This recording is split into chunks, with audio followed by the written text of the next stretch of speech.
Bonjour Isabelle Mimbourg. Bonjour. Vous êtes directrice générale de l'Opco Mobilité. Alors d'abord, merci d'être avec nous sur le plateau de Make a Move au salon Drive to Zero, un salon dédié aux mobilités décarbonées. Vous allez intervenir sur les métiers, sur la transition durable qui passe aussi par la transition des métiers. Avant ça, un Opco, c'est quoi? C'est un opérateur de compétences. Vous avez 11 opérateurs de compétences en France qui sont assemblés par secteur, par filière. Nous, c'est celui de la mobilité, Opco Mobilité. On regroupe 17 branches, plus la RATP. Ce n'est pas une branche, c'est pour ça qu'on la cite. Voilà. Ça représente 152 000 entreprises, 1 660 000 salariés. Wow. Donc tous les métiers du transport, que ce soit sur la route, sur rail, sur l'eau, on a tout le transport, sauf ce qui vole. Transport de personnes, transport de marchandises. Complètement. Alors aujourd'hui justement, on parle beaucoup de la transition durable dans les transports, ce qui est indispensable puisqu'on sait que les transports représentent une part considérable des émissions de gaz à effet de serre. Tout à fait.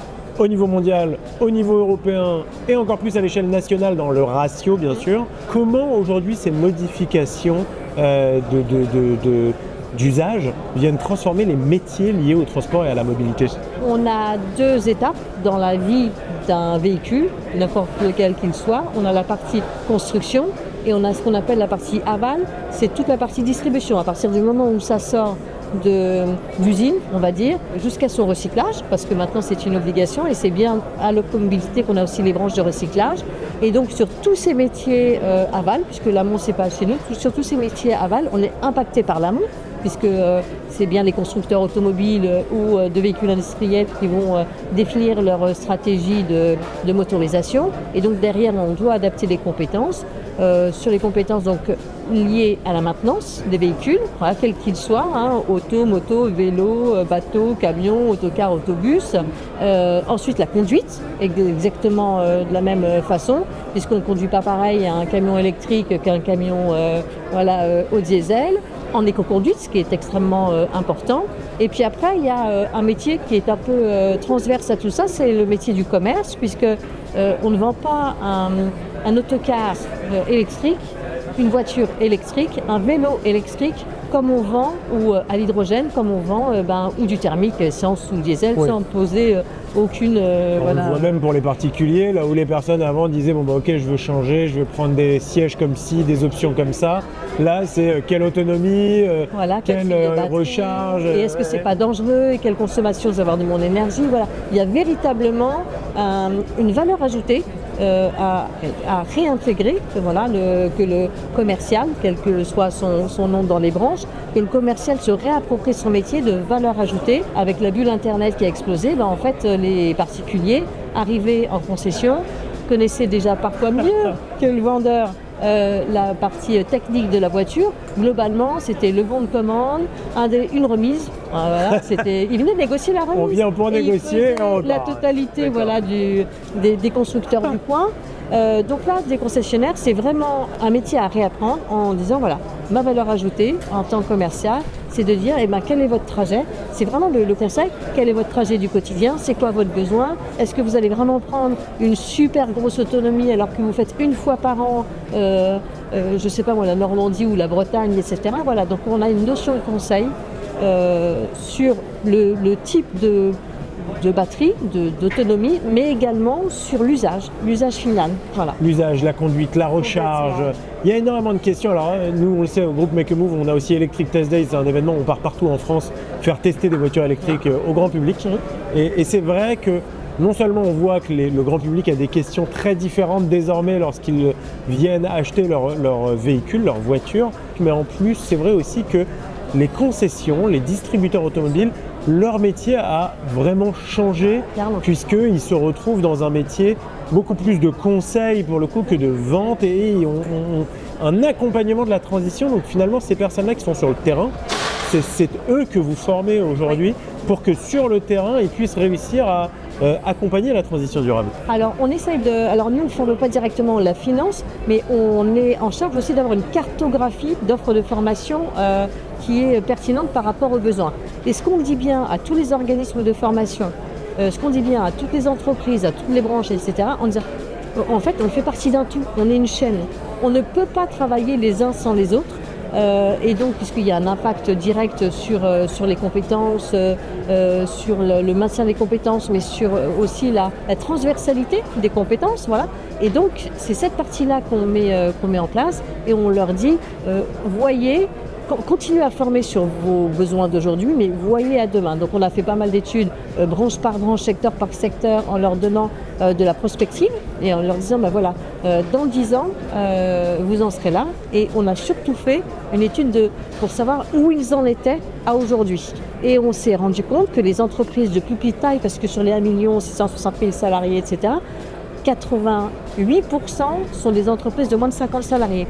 Donc bien évidemment, ils ne prennent pas la mobilité décarbonée dans leur modèle économique ou dans leur business aujourd'hui comme une grosse boîte de 5 000 personnes. Qui a des obligations. Voilà. Et donc pour eux, la mobilité décarbonée n'est que la décarbonation. C'est-à-dire on arrête le diesel et puis on passe à l'électrique. Donc il y a toute cette phase d'appropriation et toute cette phase de dire, mais déjà vous, en dehors de ça, comment vous faites dans votre entreprise pour transmettre le message et à toute votre chaîne managériale. Au-delà de ça, comme vous avez commencé à le dire, il y a une partie vraiment de financement, donc vous financez aussi du matériel pédagogique pour les centres de formation qui, eux, derrière, vont pouvoir sur le terrain, justement, former ce personnel. Ça va être des simulateurs, des différents types de matériel qui vont permettre, en fait, de s'approprier, comme vous disiez, la mobilité durable. Alors, c'est tout l'enjeu. On sait que l'apprentissage, c'est la répétition. Et on sait également que plus on est jeune, plus on apprend vite et plus ça marque. Donc ce ne sont pas des centres de formation classiques où on va financer des équipements pédagogiques, ce sont des centres de formation d'apprentis. Optomobilité, c'est encore 16,5 millions cette année de financement. 16,5 millions d'euros. D'euros, bien sûr. 16,5 millions d'euros de financement sur les équipements pédagogiques des centres de formation d'apprentis sur les métiers de la mobilité, donc vraiment les CFA qui forment à nos métiers. Et donc, on va avoir des simulateurs de conduite, là où on va apprendre l'éco-conduite, où on va apprendre les gestes de sécurité routière, de danger, etc. Ça peut être aussi des véhicules électriques d'occasion pour apprendre à travailler dessus. Mais sur la conduite, des grosses innovations, c'est qu'on a financé des autocars ou des autobus au gaz, par exemple. On a financé la nouveauté des camions électriques, donc c'est juste exceptionnel. Ça veut dire que les jeunes qui ont 15 ans vont pouvoir, alors le permis c'est 18 ans oui. Toujours, hein, mais voilà.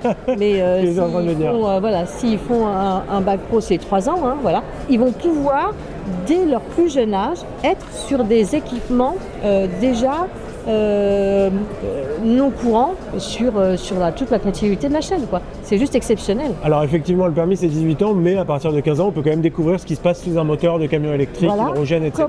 Et puis comment mettre en sécurité et être habitué et arriver en entreprise, avoir une compétence de plus que les conducteurs d'aujourd'hui, les mécaniciens. Alors c'est vrai que ça c'est un très gros enjeu, notamment sur l'entretien. Cette partie-là de la chaîne de valeur, c'est de dire on va devoir continuer d'avoir par exemple dans les garages des personnes qui sont en capacité de manipuler finalement des véhicules thermiques, puisqu'il y en a encore beaucoup et il va encore en rester sur le marché de l'occasion beaucoup. Encore 20 ans, oui. Mais il faut réussir à manipuler, à réparer, à entretenir les véhicules électriques. Oui. Là-dessus, comment est-ce qu'on aborde cette bascule ?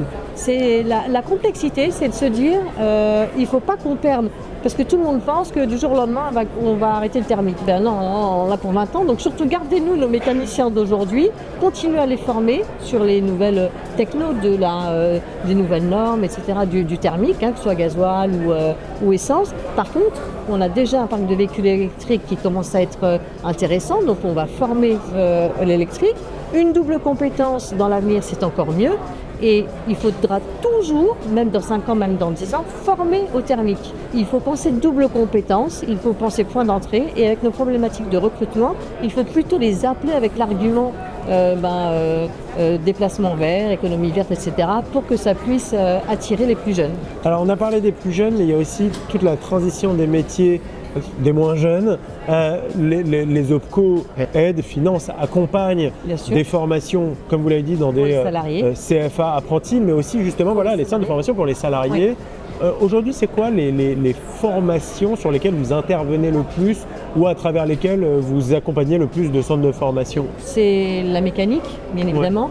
c'est la conduite, énormément de conduite, éco-conduite, ça c'est de plus en plus. La branche des transports routiers a demandé à ce que ce soit dans tous les référentiels de certification. Donc le jeune ou moins jeune qui sort, il a forcément eu des modules d'éco-conduite. Isabelle Mimbourg, directrice générale de l'Opcomobilité, merci beaucoup d'avoir été avec nous.